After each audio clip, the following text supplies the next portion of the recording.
muid inis an méid a hárlín nuair a hagan na réamhfhocail, de, dó, faoi, I, le, ó agus trí ribh na Aidiachtaí Sealbhacha.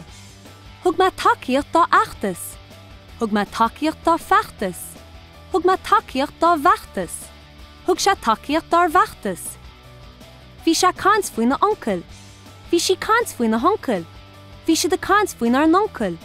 Bhí sé cant faoin ar noncail. Tá sé na chúnaíonn sin le tamil anuas. Tá sí na cúnaíonn sin le tamil anuas.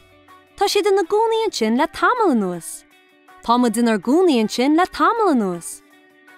Bhí me cant le na fáistí. Bhí me cant le na páistí. Bhí me cant le na báistí. Bhí me cant le nar báistí. For me takeíocht wa ón na oncail. For me takeíocht wa ón na honcail. For me takeíocht wa ón na noncail. For mar takeíocht wa ón ar noncail. Hiúil me trí na fáirc. Hiúil me trí na páirc. Hiúil me trí na báirc. Hiúil siad trí nar báirc. Tuair faoi deara an difir idir réamhfhocail mód de Aidiachtaí Sealbhacha Focail amháin. Faoi na cárde, ó na eifig. Réamhfhocail mód de an talt olra, háfhocail. Faoi na báid, ó na scolanna. Ní féidir leat fud ainm, mé, tú, sé, etc. a úsá díreach in Ainm Briathra. Is gá úsá dohaint as Aidiachtaí Sealbhacha. Ag bóla me, do mo bhóla. Ag cána í, dá cána. Ranna muid inis ar na rialacha. Bhí sé do mo chána. Bhí sé go mionsaí. Bhí sé go do chána. Bhí sé go do ionsaí. Bhí sé á chána. Bhí sé á cána. Bhí sé á ionsaí. Bhí sé á thionsaí. Bhí sé dar gána. Bhí sé dar nionsaí. Bhí sé dúir gána.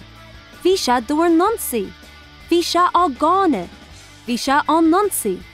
Duna muid cleachta beag inis ar na rialacha seo. Aistrin na níocha seo a leannas.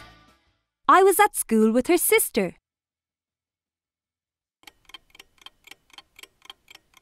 Bhí mar scoil le na trifúr.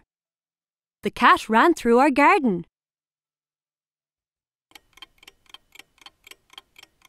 Rimcut trí ar ngordín. I got a present from her aunt.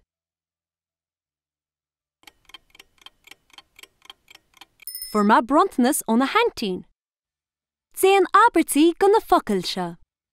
Bhí si móide ag múna, móide iad. Bhí si á múna.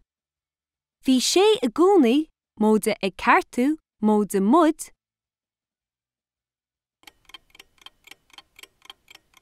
Bhí sé gúnaí dar gartú.